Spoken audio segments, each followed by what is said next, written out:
Hello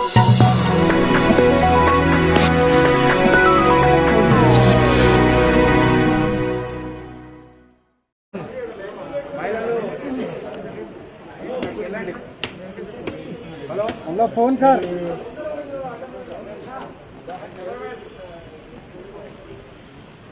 madam side ఉండండి.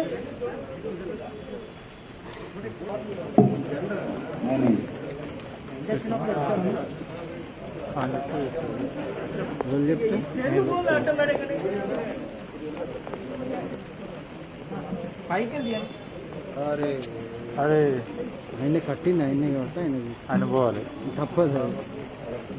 ఆయనని రాష్ట్రపతి రాజ్యసభ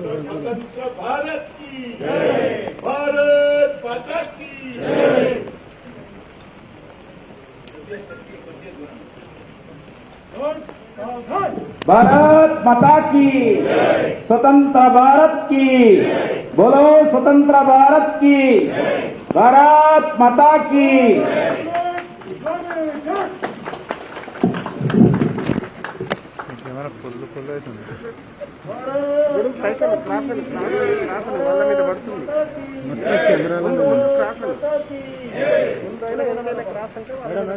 పోని పోని పోయేటల్లా పోనీరా బాబు.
भारत माता की, भारत माता की।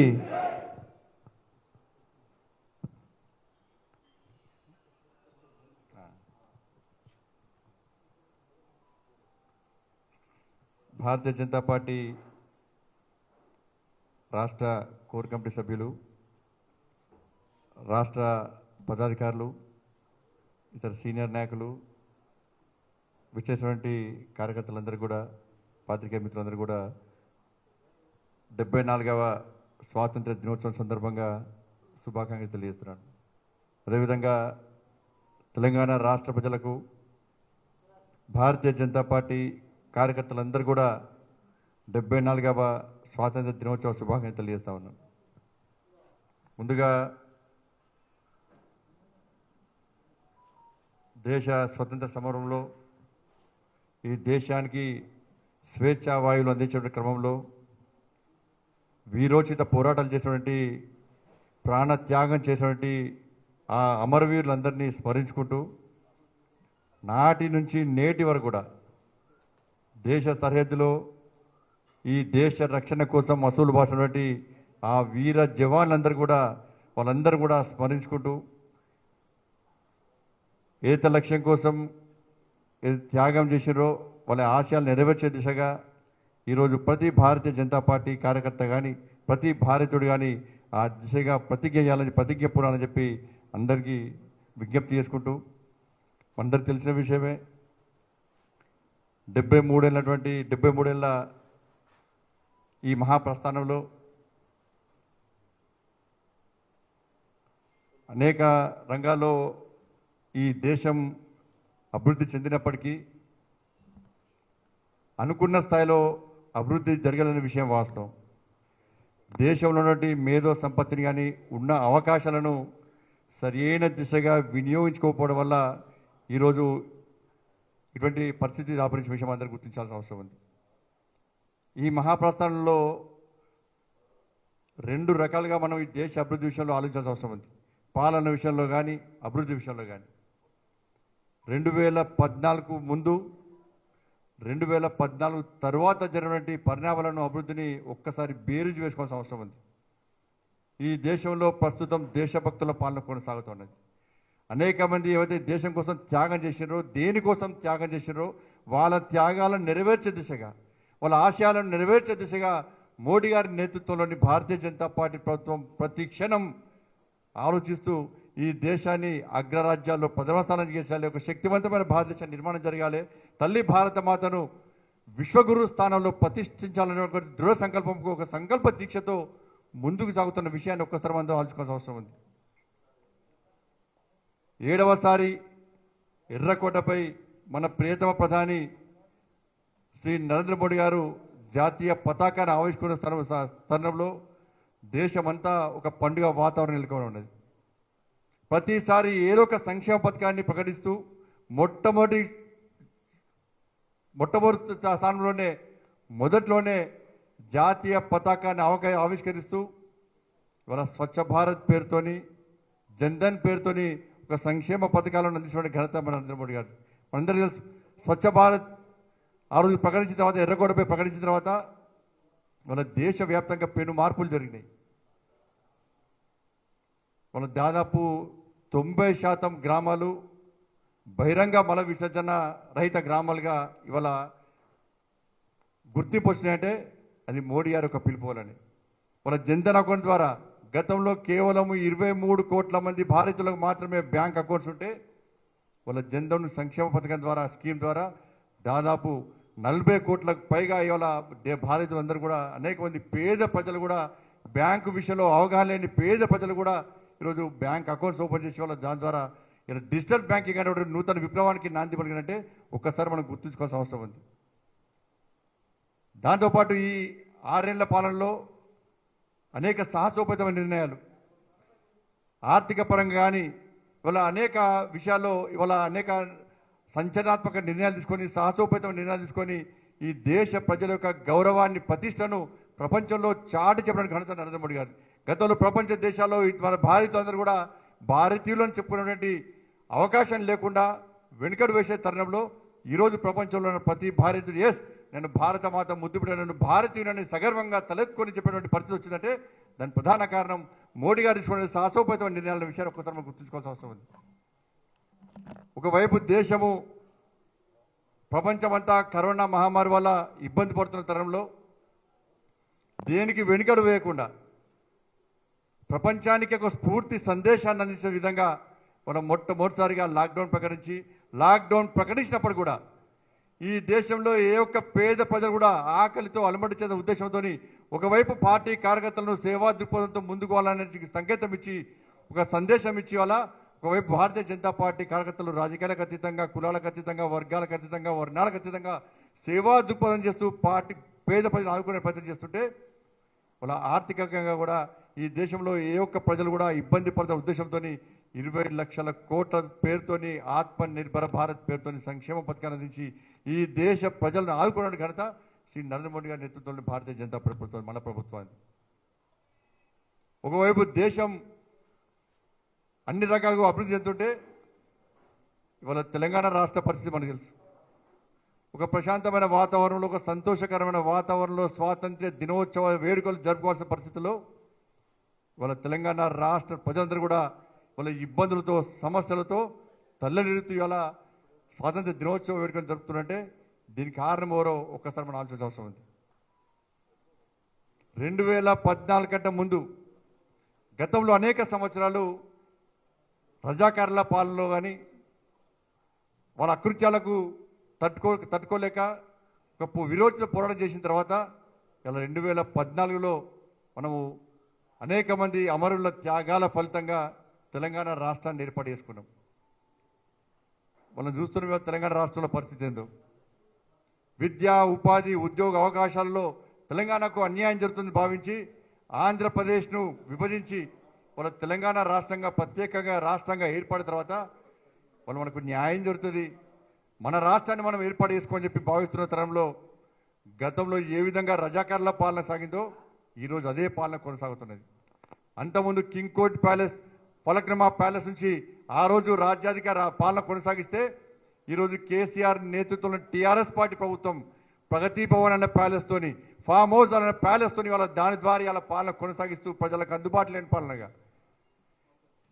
ఎవరికి కనీసం న్యాయం చేయలేని పాలనగా ఒక నిరంతరంగా ఒక నికృష్టమైన పాలన అందిస్తున్న విషయాన్ని ఒక్కసారి మనం గుర్తుంచుకోవాల్సిన అవసరం ఉంది.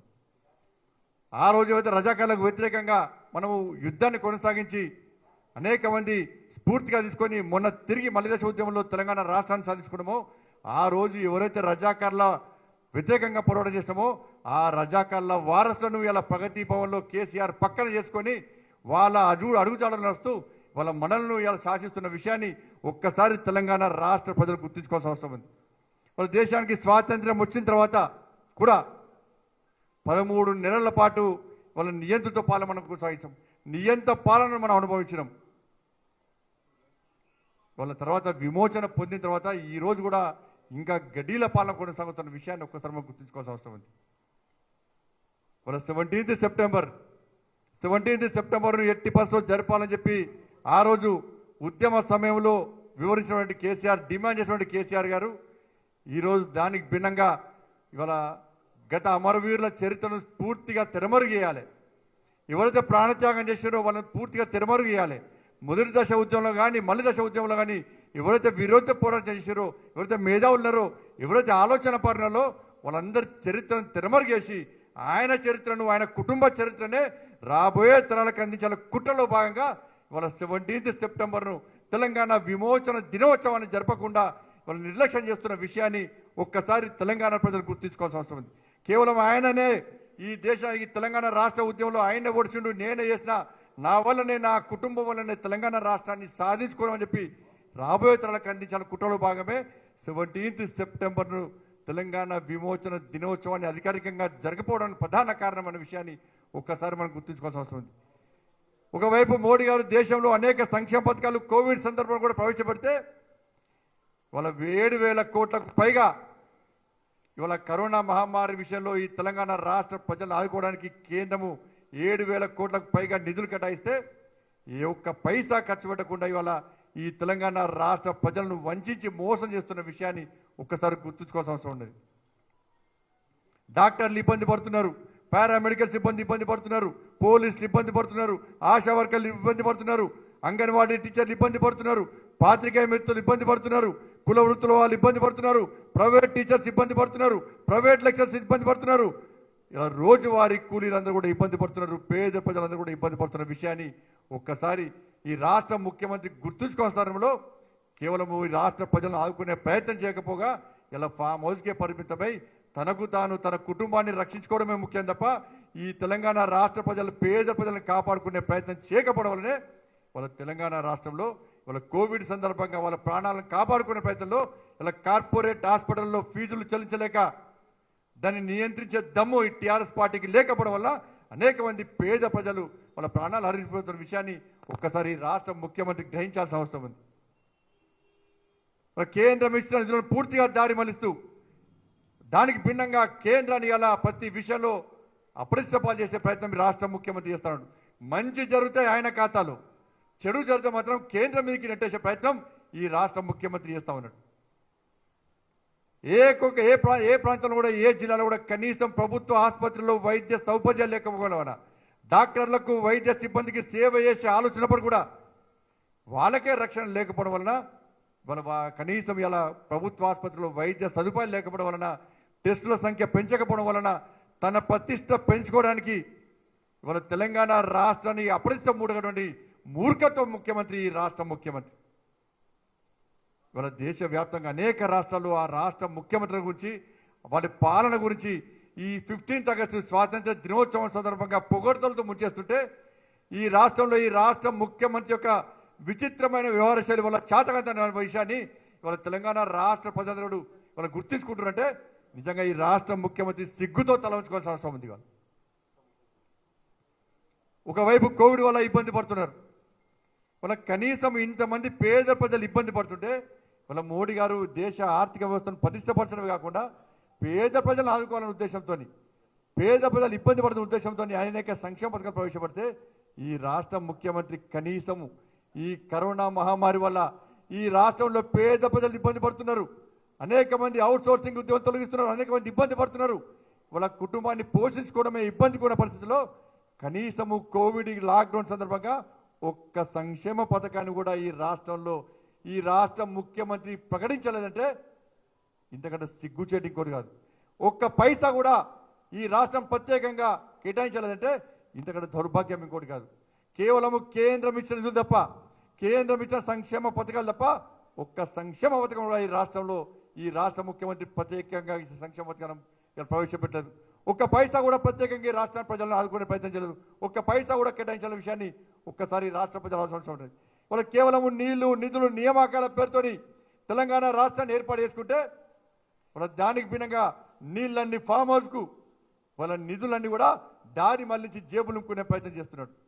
నియామకాలను కూడా కేవలం వాళ్ళ కుటుంబానికే పరిమితమైనది.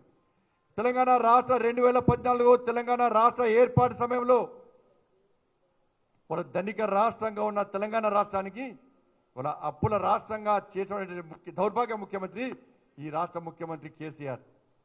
ఇప్పటికే 3 లక్షల కోట్ల అప్పుతో తెలంగాణ రాష్ట్రం ఇవాళ అప్పుల పాలై ఉన్నది. వాళ్ళ ఇలా ఎఫ్ఆర్బిఎం పరిమితులు సడలించొద్దని ఇంకా 1,00,000 కోట్ల అప్పులు చేసేందుకు ఈ రాష్ట్ర ముఖ్యమంత్రి ప్రయత్నిస్తూ ఉన్నాడు. అప్పులు చేయడానికి వ్యతిరేకిస్తలేము. చేసే అప్పులు అభివృద్ధి కోసం ఉండాలి, పేద ప్రజల కోసం ఉండాలి తప్ప కేవలం కాంట్రాక్టర్ల జేబులు నింపడానికి, కమిషన్తో కుటుంబాన్ని జేబులు నింపుకోవడానికి, కేవలం ఆ 3 కంపెనీలకే కాంట్రాక్ట్ అప్పగించడానికి, అభివృద్ధి పేరుతోని అక్రమ అడ్డదారి దొక్కడానికి కాదు ఇవాళ అప్పులు చేసేది. వాళ్ళ ప్రాజెక్టుల పేరుతోని ఒకవైపు లాక్డౌన్ ఉంటే ప్రాజెక్టుల పేరుతోని నామినేషన్ పేరుతోని వాళ్ళ కోట్లాది రూపాయల నిధులను ఇవాళ కేవలం ఆ 3 కంపెనీలకు అప్పగించడానికి ఈ రాష్ట్ర ముఖ్యమంత్రి ఆ రాష్ట్ర ముఖ్యమంత్రి కలిసి ఆడుతున్న పన్నాగాన్ని ఒక్కసారి తెలంగాణ రాష్ట్ర ప్రజలు ఆలోచించాల్సిన అవసరం ఉంది. భారతీయ జనతా పార్టీ ప్రాజెక్టులకు వ్యతిరేకం కాదు, అభివృద్ధిలకు వ్యతిరేకం కాదు. అభివృద్ధి పేరుతోని ప్రాజెక్టుల పేరుతోని ఇరు రాష్ట్రాల ముఖ్యమంత్రులు ఆ రాష్ట్ర ముఖ్యమంత్రి ఆ ప్రజలను మోసం చేయడం, ఈ రాష్ట్ర ముఖ్యమంత్రి ఈ రాష్ట్ర ప్రజలను మోసం చేస్తున్నటువంటి విధానాన్ని మాత్రమే భారతీయ జనతా పార్టీ వ్యతిరేకం. ఇవాళ ఇవన్నీ ప్రశ్నిస్తే ఇలా ఏదో రకంగా ఇరు రాష్ట్రాల ముఖ్యమంత్రులు ప్రాంతీయ విద్వేషాలు తగిలించి రాజకీయ లబ్ధి పొందే ప్రయత్నం చేయడం నిజంగా దుర్మార్గం. కాబట్టి ఇటువంటి తరుణంలో ఇవాళ 15th ఆగస్ట్ వచ్చే 15 ఆగస్ట్ వరకు ఇవాళ తెలంగాణలోని ప్రతి భారతీయ జనతా పార్టీ కార్యకర్త ఈ రాష్ట్రంలో కేసీఆర్ యొక్క నియంతృత్వ నిరంకుశ అవినీతి అరాచక పాలనకు వ్యతిరేకంగా వాళ్ళ క్షేత్రస్థాయిలో భారతీయ జనతా పార్టీని పటిష్టం చేయాల్సిన అవసరం ఉంది. ప్రజాస్వామ్య తెలంగాణ నిర్మాణం కోసం ఏదైతే అమరవీరులు ఎలా ఏదైతే ఆశయం కోసం ఆత్మ బలిదానం చేసినారో, ఎవరైతే గతంలో అమరులను స్ఫూర్తిగా తీసుకొని ఆత్మ బలిదానం చేసినారో వాళ్ళ ఆశయాలు నెరవేర్చడమే లక్ష్యంగా వాళ్ళ టీఆర్ఎస్ పార్టీకి ప్రత్యామ్నాయంగా రాబోయే రోజుల్లో ఎట్టి పరిస్థితుల్లో ఈ తెలంగాణ రాష్ట్రంలో గోల్కొండ కిల మీద కాషాయపు జెండాను కమలపు జెండాను ఎగరేసే విధంగా ప్రతి భారతీయ జనతా పార్టీ కార్యకర్త ఈ పవిత్రమైన రోజున అమరవీరులను స్మరించుకుంటూ అమరవీరులను స్ఫూర్తిగా తీసుకొని ఈ తెలంగాణ రాష్ట్రంలో తిరిగి భారతీయ జనతా పార్టీ పాలనను అందించే విధంగా కేసీఆర్ యొక్క నియంత్రణతో స్వార్థపూర్త రాజకీయాలకు సమాధి కట్టే విధంగా ప్రతి భారతీయ జనతా పార్టీ కార్యకర్త ప్రతిజ్ఞ పూర్వని చెప్పి క్షేత్రస్థాయిలో భారతీయ జనతా పార్టీని బలోపేతం చేసే విధంగా అందరూ కష్టపడి పనిచేయాలని చెప్పి మరొకసారి తెలంగాణ రాష్ట్ర ప్రజలకు అప్పీల్ చేస్తున్నాం. టీఆర్ఎస్ పార్టీ పాలనకు సమాధి కట్టడం, టీఆర్ఎస్ పార్టీ గడిల పాలనను అంతమొందించడం కేవలము భారతీయ జనతా పార్టీ ద్వారా మాత్రమే సాధ్యం. మీ ఆశయాలను నెరవేర్చడానికి ఈ ప్రజాస్వామ్య పాలన అందించడానికి ఇలా భారతీయ జనతా పార్టీకి మద్దతు తెలపండి, భారతీయ జనతా పార్టీకి అండగా ఉండండి. భారతీయ జనతా పార్టీ కార్యకర్తలకు మీ గ్రామాలకు వచ్చినప్పుడు మీ ఇంట్లోకి వచ్చినప్పుడు ఆదరించండి, అభిమానించండి, ఆశీర్వదించండి. అందరం కలిసికట్టుగా ఈ అరాచక పాలన అంతమొందిద్దాం. తప్పకుండా ప్రజాస్వామ్య తెలంగాణ నిర్మాణంలో మలిదశ ఉద్యమంలో మీ అందరు భాగస్వామ్యంగా చెప్పి మీ అందరికీ తెలియజేసుకుంటూ మీ అందరికీ వేడుకుంటూ మీ అందరినీ విజ్ఞప్తి చేస్తూ ఆ దిశగా మీరు ఆశీర్వాదం అందిస్తారని ఆకాంక్షిస్తూ మరొకసారి అనేక మంది అమరవీరులను ఈ వీరోచిత పోరాటంలో అసలు బాసినటువంటి అనేక మంది అమరవీరులతో పాటు కరోనా మహమ్మారిని ఇలా ఈ పేద ప్రజలను రక్షించడంలో అసలు బాసినటువంటి ఇలా కోవిడ్ వారియర్స్ అందరూ కూడా స్మరించుకుంటూ వారికి నివాళులర్పిస్తూ ఆ పేద ప్రజలు కానీ వారియర్స్ అందరూ కూడా వాళ్ళ ఆత్మకు శాంతి చేకూర్చాలని చెప్పి వాళ్ళ కుటుంబంలో కూడా మనోధైర్యం నింపాలని చెప్పి మనస్ఫూర్తిగా ఆ అమ్మవారిని వేడుకుంటూ సెలవు తీసుకుంటాను. భారత్ మాతాకి జై.